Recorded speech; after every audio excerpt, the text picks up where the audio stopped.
Hi everyone, welcome back to this series of PMP and CAPM questions. This is perfect for preparing for your PMP exam, and we're going through specifically predictive questions, or otherwise known as waterfall if you're working through your project management education currently. But these are ideal for CAPM as well. So let's get straight into these 10 questions. It's going to be a whole bunch of fun.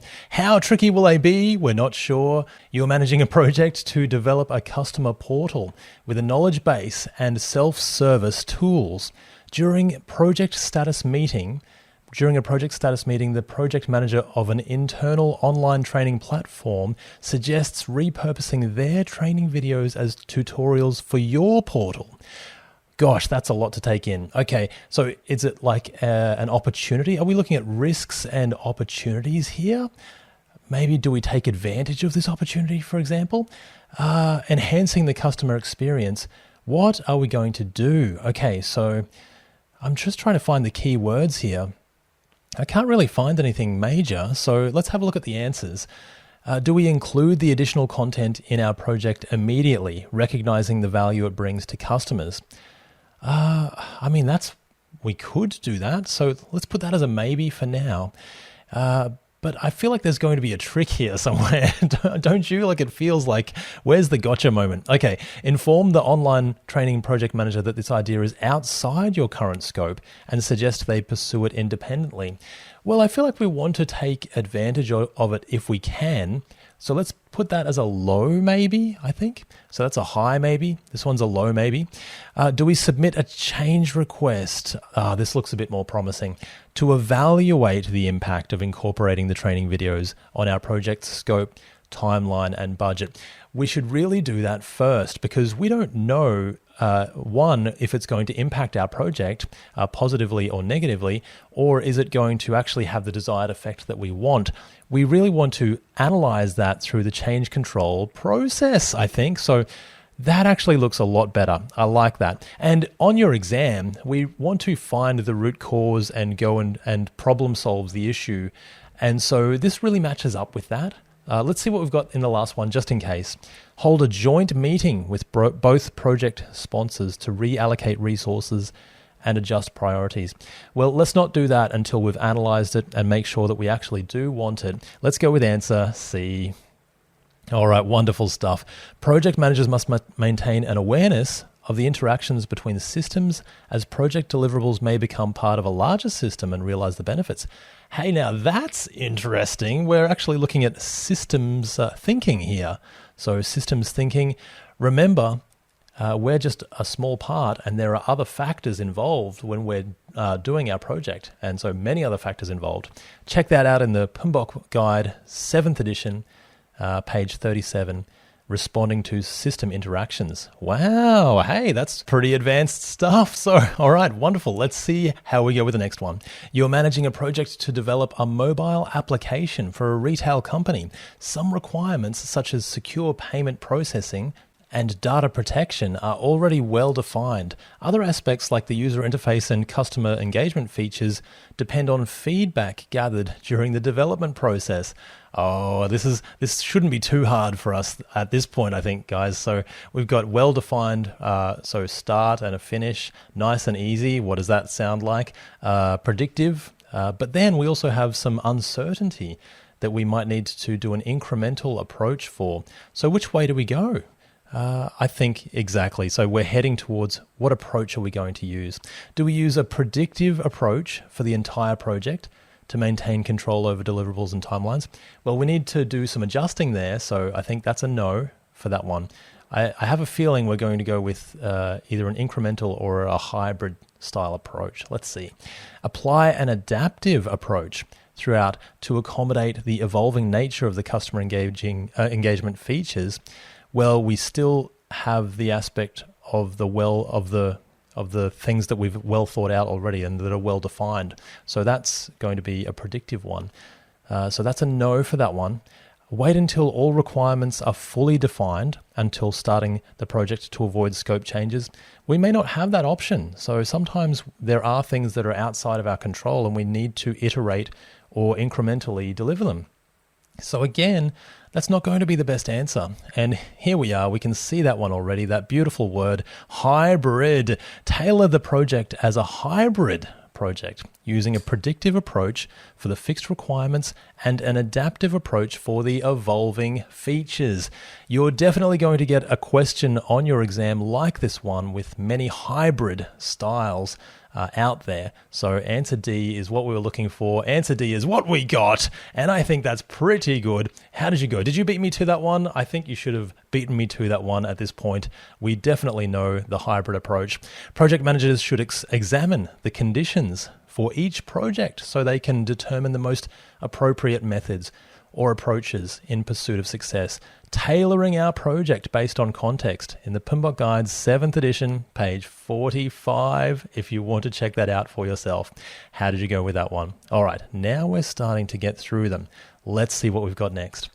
You are managing a large project to develop a new customer relationship management system for a global company. That's due for release in 9 months' time. Okay, so this is a nice clue, 9 months' time. That's not really a small increment, is it? It's probably more of our predictive project. The system must meet strict regulatory requirements and deliver specific functionalities. You have planned the project meticulously. Wow, sounds very predictive to me. How will you ensure the quality of the system to avoid costly rework or delays? Let's have a look.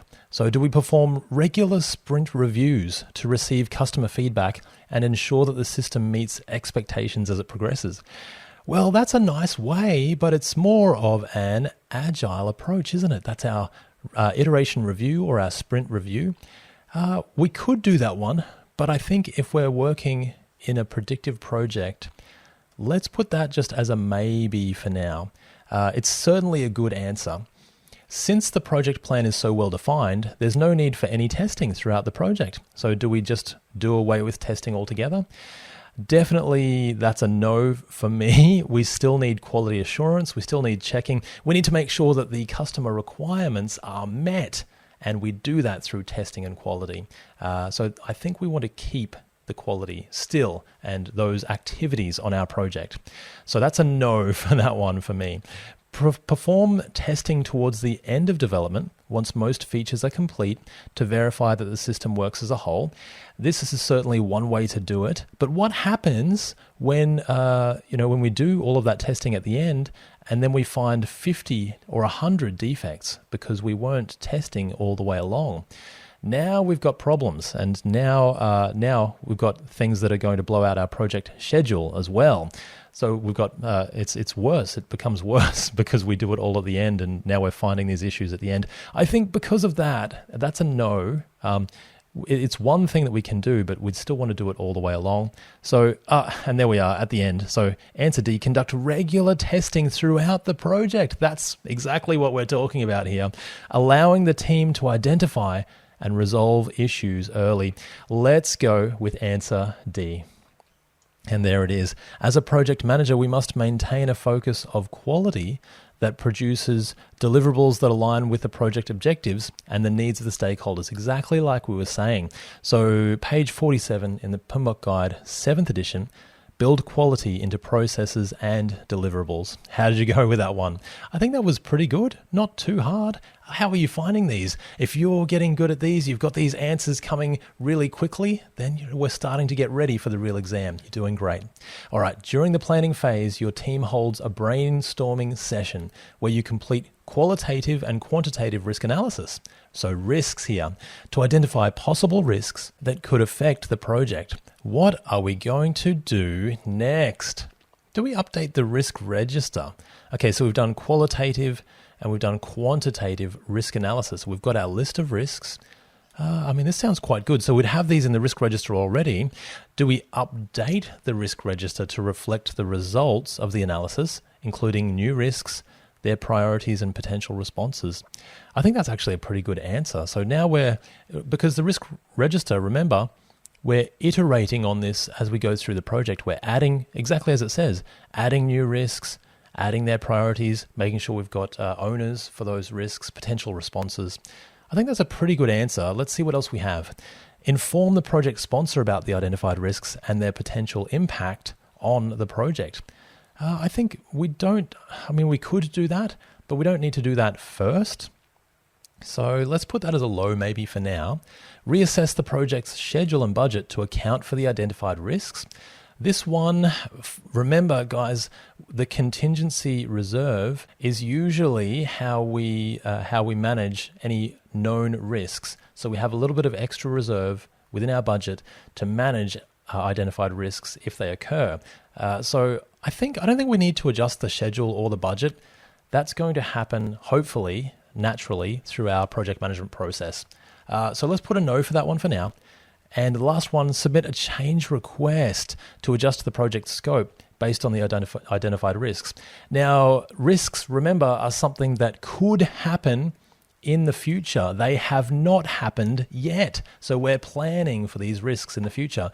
Remember, if it's an issue, it has happened. If it's a risk, it could happen, but it hasn't happened yet. So we don't need to do a change request because it hasn't happened yet, but we do need to update that risk register. Let's go with answer A. All right, wonderful stuff. Very nice. Project teams endeavor to identify and evaluate known and emergent risks throughout the life cycle. Once risks have been identified and classified, we note that information in the risk register. Wonderful stuff. Always remember that. PMO Guide, 7th edition, page 54, optimize risk responses. If you want to check that out for yourself through your own study. How did you go with that one? Not bad. Love that risk. Love those risk questions. Really getting through it. Doing well. Okay, let's get into this next question. You're doing great. You have recently joined a new project team and the functional manager. Remember, functional manager is in the area, usually an area from the business. So they're not in the project. They're from the function or from part of the organization. They're described as having a transactional leadership style. Ooh, I like this. Leadership styles. Okay, you're preparing to work closely with the manager throughout the project. What would you expect from their leadership approach, the transactional leadership style? This should be fairly straightforward because transactional, what is that? It's a little bit of give and a little bit of take. We're transacting. Now, there are many different leadership styles that we need to be aware of, but this shouldn't be too hard. So do they focus on motivating the team through personal charisma and inspirational speeches? That is charismatic leadership style. The manager will reward team members for meeting specific goals and manage performance through a system of rewards and penalties. Rewards and penalties, give and take. That sounds pretty fair to me. Transactional, potentially. Let's put that as a high maybe for that one. The manager will give the team complete autonomy and minimal oversight, trusting them to make decisions independently. What style is that one? That is hands-off. It's laissez-faire. It's you can do as you please. So that one, it has its place, but that's not what we're talking about here, so let's put a no for now. The manager will serve the team by removing blockers and focus on team growth and building relationships. Now, this one is our favorite. Do you remember this one? Removing blockers, focusing on growth, coaching the team. We are serving the team. It's our servant leadership style. All of which brings us to our favorite answer here, I think, is going to be answer B. Let's have a look. And there it is. Wonderful. Transactional leadership has a goal, feedback, and accomplishment. It's a management by exception. If you remember that from your MBA course, or if you've done any business courses, you'll definitely come across that. A manager motivating the team through charisma is charismatic. Surprise, surprise. A manager giving the team complete autonomy is laissez-faire. Much like Peter Pan, hands off, they can fly around, but they're still the leader. People still look up to them. A manager focusing on removing blockers and building relationships is using servant leadership. Check out the 6th edition PMBOK, page 65, Leadership Styles. My favorite PMBOK, by the way, the 6th edition. A wonderful, wonderful book. You can still get that information in the Process Group's practice guide from PMI currently. And of course, it's all changing at the end of 2025. All right. How did you guys go with that one? I love those leadership questions. I thought that was really good. Let's see what we've got with the next one. there's a critical decision to be made regarding a change in the scope of the project that you're managing. One of the team members, a senior engineer, change in the scope. A senior engineer is particularly persuasive in advocating for their solution, and you notice that their ability to influence the team stems from the trust the team places in their experience and their knowledge. Oh, what is this? Influencing and power, maybe? Oh, here we go. What form of power are they using? It's their experience, it's their knowledge, it's their expertise. So are they using positional power? Like from their position, because they're a senior engineer. They are a senior engineer, so maybe there's a little bit of that involved, but I think that's probably not the best answer. Let's put a maybe for that one for now. Charismatic power, as the senior engineer has a magnetic personality that inspires others. I would put that probably, we haven't had a mention of that, so let's put that as a no for now. Reward power. Are they rewarding? Are they offering incentives and bonuses for the team's support? I don't think they're doing that either. Expert power, as the senior engineer is respected for their technical expertise. I'm pretty sure that's going to be our one here. What do you guys think? Let's go with answer D. Excellent work. All right. Power can originate from many different places. We have to be aware of this as project managers. Know all of the forms of power. Is it referent power? Is it because the CEO told you to do it and now you have that referent power? You can refer to them if you need to, and you can say, well, the CEO told us all to do this, so we have to do it. That's another form of power. Informational power, expert power. All of these different types are very important. We're going to need to use different versions as we go along. By an individual, often supported by the people's perception of the leader, expert power is based on skill, information possessed, and experience. Politics, power, and getting things done. Again, from the Boombox 6th edition, page 62, 63, but also from the Process Group's practice guide. Wonderful stuff. All right, I think that was fairly easy, but I have a feeling they're going to get a little bit harder after this one. So let's see. First of all, project management offices. Now this one we could do pretty easily. Your project management office provides project managers with templates, training, and access to historical data, but doesn't get directly involved in decision-making or control over project execution, giving project managers full responsibility and autonomy to manage their projects independently. How would you describe this PMO type? Now, there are 3 types here. Organic is not one of the PMO types, so we can get rid of that pretty safely. Supportive, controlling, and directive. And this actually goes from low control to medium control to high control. Directive, where they're directing and they assign the project managers, they assign the projects. Supportive is more where we're just assigning templates and information, but not getting directly involved. Controlling is where we have frameworks. So we assign a framework for the project managers to use, and we control the project managers in that way. Everyone uses the same methods and frameworks. So this one, hands off, we're going to go with a supportive project management office. And there it is. Excellent. And here is the explanation, which is really, really cool. Supportive PMOs are a consultative role. They supply those templates and information, lessons learned from other projects. The degree of control is low. Controlling PMOs control the projects through frameworks, and it's a moderate degree of control. Now, directive PMOs direct everything, like a director on a movie set. They take control of the projects by directly managing them. They assign projects to project managers. They bring on all the resources, all those sorts of things. Page 48 in the PMO Guide 6th edition. Project Management Office, also in the Process Group's Practice Guide, which is the more recent version of that. It's basically the same book, but it's slightly changed. How did you guys go with that one? All right, excellent work. Now, construction projects, a little bit more difficult. You're managing a construction project currently in the execution phase with the team midway through the foundation work.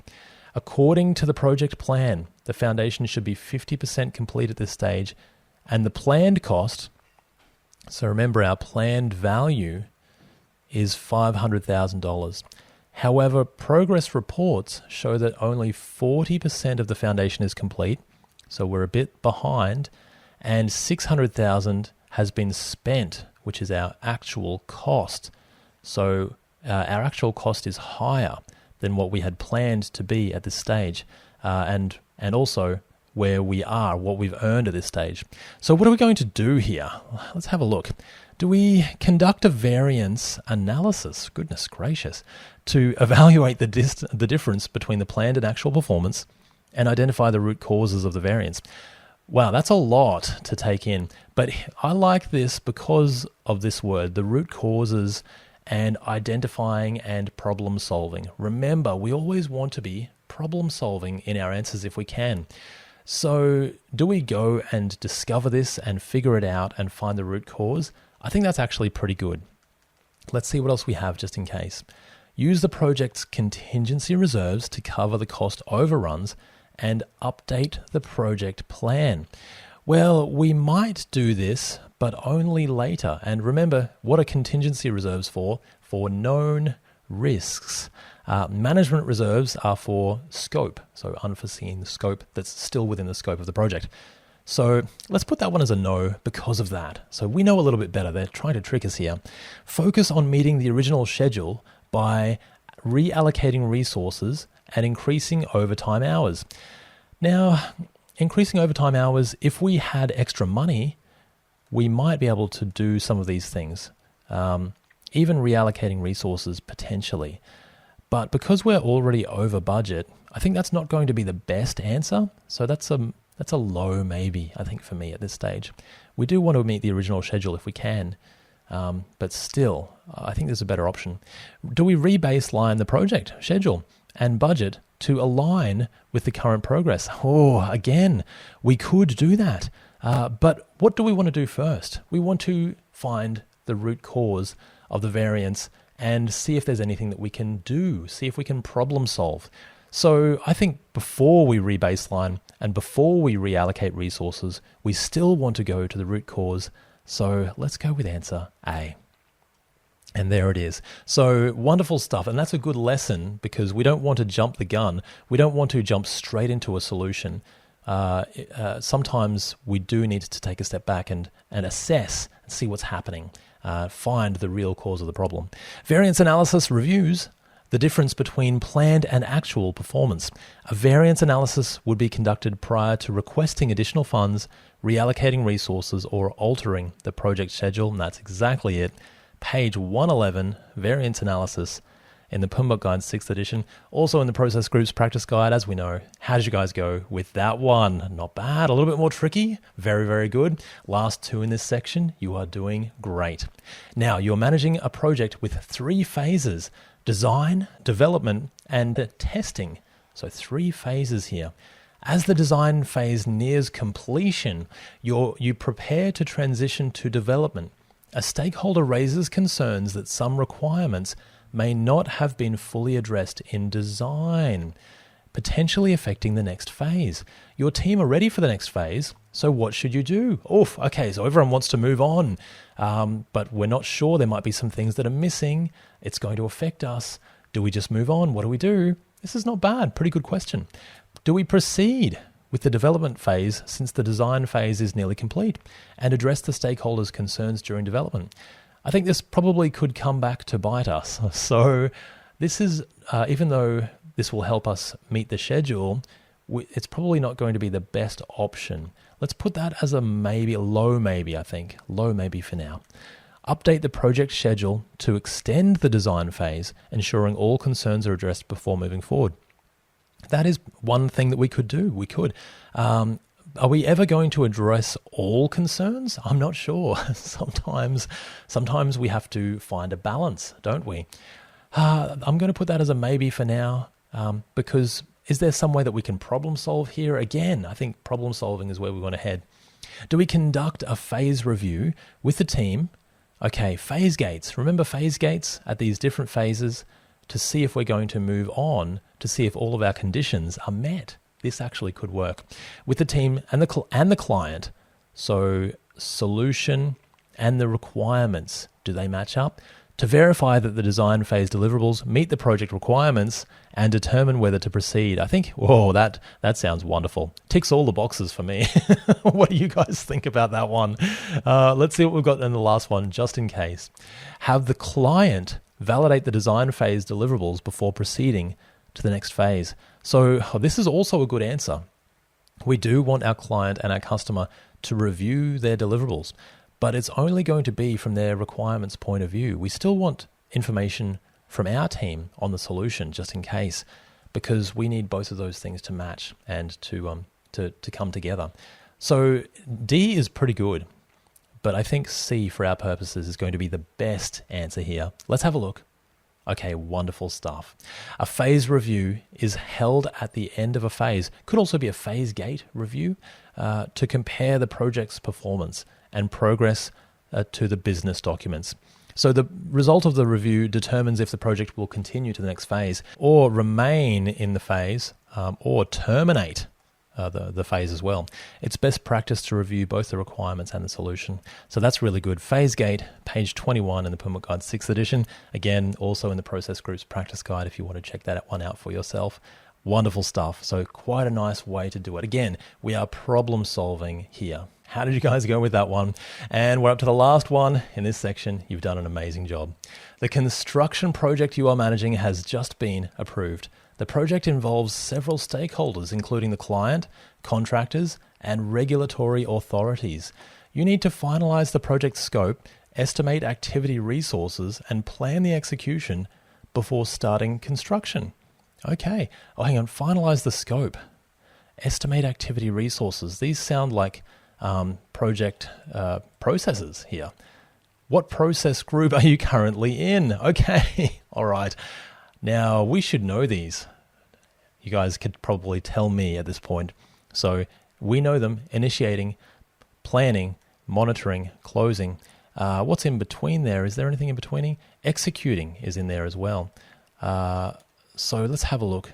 Are we initiating to define the project's purpose and secure stakeholder approval? We are estimating activity resources. So this is not monitoring and controlling the project when it's going. We're actually planning these things out. Planning process group to develop a detailed project plan and plan stakeholder engagement. The last one is closing, and we're definitely not up to that stage where we ensure the project success, ensure the deliverables are verified by the stakeholders. So this one, come on, pretty easy. You guys have got this. Let's go with answer B. Okay, wonderful stuff. A project management process group is a logical grouping of project management processes. As we know, I love, if you've seen this again in the PMO Guide 6th edition, there's a version in the Process Groups Practice Guide where it has all of the knowledge areas: scope, schedule, cost, quality, risk, communication, and procurement. And then it has initiating, planning, executing, monitoring, controlling, and closing up the top. It just maps it out so beautifully so you can see it all on one page. Page 23 in the PMO Guide 6th edition, again in the Process Groups Practice Guide if you want. But that's a wonderful way to do it and a wonderful way to see it. And this is a wonderful way to prepare for your PMP or your CAPM exam. I hope you did really, really well. And if we don't, we just learn. But as we're going along, we're also picking up more information about all of these processes and how we want to do them on our projects. I think you're doing an amazing job. Always remember, managing projects is so important because we're delivering a value. We're delivering a change. This is how things get done in the real world, and this is how change is made and how change happens. What you're learning is extremely important, and you're doing the right things. Keep practicing and keep going. Do not give up. Never, ever give up. Keep going because I believe in you and I believe in what you're doing. I'll see you in the next video. Bye for now.